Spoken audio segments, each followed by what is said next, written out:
Assalamualaikum warahmatullahi wabarakatuh. Nama saya Hafizah Rahmandani, saya dari kelas 12 IPA 4. Di sini saya akan menjelaskan tata nama dan reaksi benzena.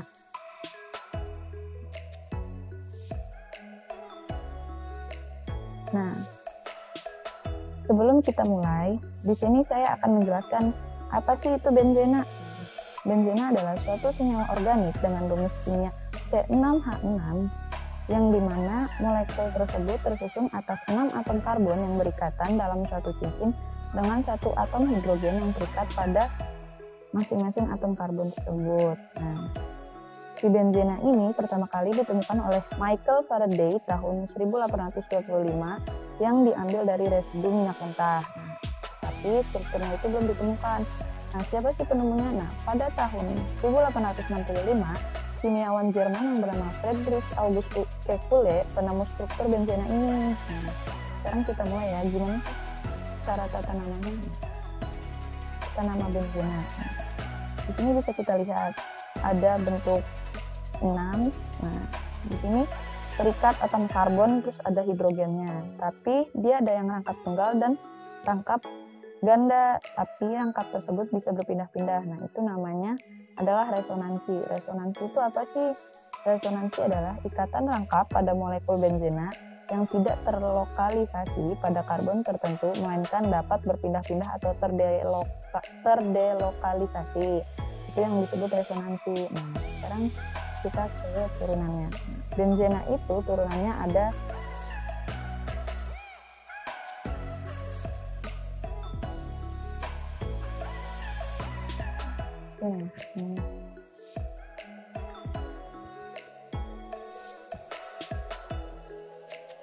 Nah, benzena sendiri punya turunannya masing-masing. Di sini ada COOH, ada SO3H, ada CHO, ada OH, ada NH2, dan seterusnya. Nah, tata nama benzena itu pertama kita tentukan rantai utamanya dulu. Sama kayak penamaan kimia sebelum-sebelumnya yang biasa. Nah, tapi ini nama-namanya kalau misalnya dia jadi rantai utama. COOH menjadi asam benzoat, S3OH menjadi benzena sulfonat, CHO menjadi benzenaldehid, OH menjadi fenol, NH2 jadi anilin, C sama dengan stirena, CH3 jadi toluena, NO2 menjadi nitrobenzena, dan X menjadi halobenzena. Karena halogen sendiri terdiri dari F, Cl, Br, dan I. Nah, gimana sih misalnya kalau mereka ini jadi cabang? Nah, kalau mereka ini jadi cabang, ada beberapa senyawa yang namanya jadi berubah. Misalnya kayak fenol jadi hidroksi, terus anilin jadi amino, stirena jadi vinil, toluena menjadi metil, probenzena menjadi nitro, dan halobenzena menjadi halo. Dari susunan ini juga semakin ke atas semakin prioritas. Jadi kalau misalnya ada COOH dengan OH, berarti yang menjadi cabangnya adalah OH dan COOH-nya menjadi rantai utamanya. Nah, dia memiliki substituen, ada tata namanya sendiri. Ada orto apabila substituennya bersebelahan 1 dengan 2, ada meta apabila substituennya berselang 1 dengan 3, ada para apabila substituennya bersebelahan antara 1 dan 4. Di sini biasanya kita singkat menjadi O, my friend, orto, meta, dan para. Nah, ini kita kasih contohnya kayak gimana sih? Ini kita gambar dulu. Nah, ada OH dan CH. Nah, sebelumnya kita tentukan dulu rantai utamanya yang mana dan cabangnya yang mana. Kita lihat dulu urutan yang paling atas tuh OH atau CH. Nah, di sini kelihatan kan yang paling atas itu OH, jadi berarti rantai utamanya OH dan cabangnya adalah CH3. Kita kasih nomor. OH-nya nomor 1, CH3-nya nomor 2.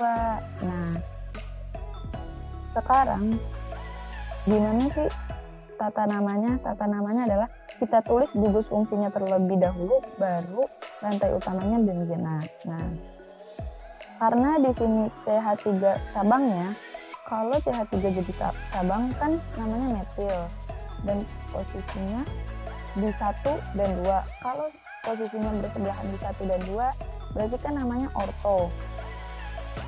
Jadi kita kasih nama ortometilfenol karena rantai utamanya fenol dan cabangnya adalah metil, dan mereka berdua itu substituennya bersebelahan satu dengan dua, maka disebutnya ortometilfenol.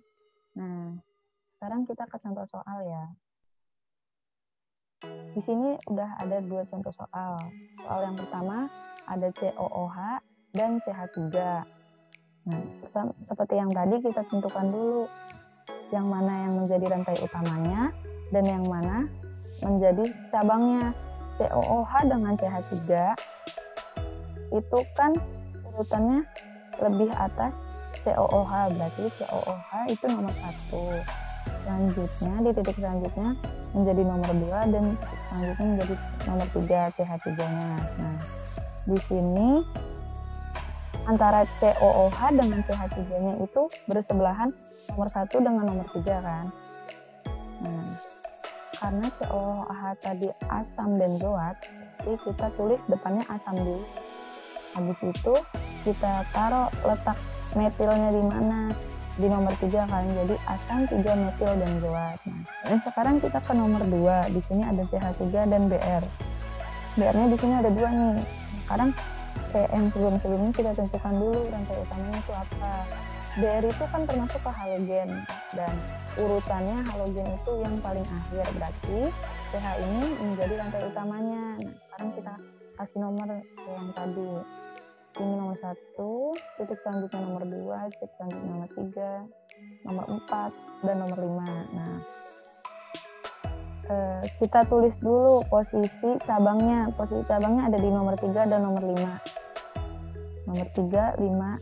Karena bromidanya ada 2, jadi kita tulis di bromo, dan nama rantai utama CH3 adalah toluena, jadi 3,5 di bromo toluena. Sekarang kita ke reaksi benzena. Reaksi benzena sendiri ada 6. Reaksi benzena itu bersifat lebih mudah disubstitusi daripada diadisi. Nah, reaksi yang pertama adalah reaksi halogenasi. Benzena dapat bereaksi dengan halogen dengan bantuan katalis seperti FeCl3 dan FeBr3. Yang kedua ada reaksi nitrasi, di mana benzena bereaksi lambat dengan asam nitrat atau HNO3 pekat dengan bantuan katalis asam sulfat H2SO4 pekat. Yang ketiga ada reaksi sulfonasi. Benzena dapat bereaksi dengan SO3 dalam H2SO4 atau asam sulfat pekat membentuk asam benzena sulfonat. Yang keempat ada reaksi alkilasi, yang dimana benzena bereaksi dengan alkil halida dengan bantuan katalis AlCl3. Nah, selanjutnya ada reaksi asilasi. Benzena bereaksi dengan gugus asil RCO dari asil klorida membentuk asetofenon atau metilfenilketon dengan bantuan katalis AlCl3. Gugus asil sendiri itu gugus COOH yang dikurangi hidroksinya atau OH-nya, makanya disebut gugus asil. Nah, yang terakhir ada reaksi hidrogenasi. Benzena bereaksi secara adisi dengan hidrogen membentuk sikloheksana. Nah, di sini kenapa benzena lebih mudah disubstitusi daripada diadisi? Karena dari ke-6 reaksi tersebut hanya 1 yang bisa mengadisi. Jadi benzena bersifat lebih mudah disubstitusi daripada diadisi. Nah, sekarang kita ke contoh soalnya. Contoh soalnya ada di sini udah ada benzena dengan hidrogennya dan Br2. Nah, gimana sih caranya? Nah, H-nya bertukar tempat dengan Br2, jadi BR-nya kan ada 2. H, yang satu bergabung dengan H, yang satu bertukar tempat dengan posisinya H di benzena ini. Nah, sebaliknya kan, kita tulis deh dengan katalisnya adalah FeBr3.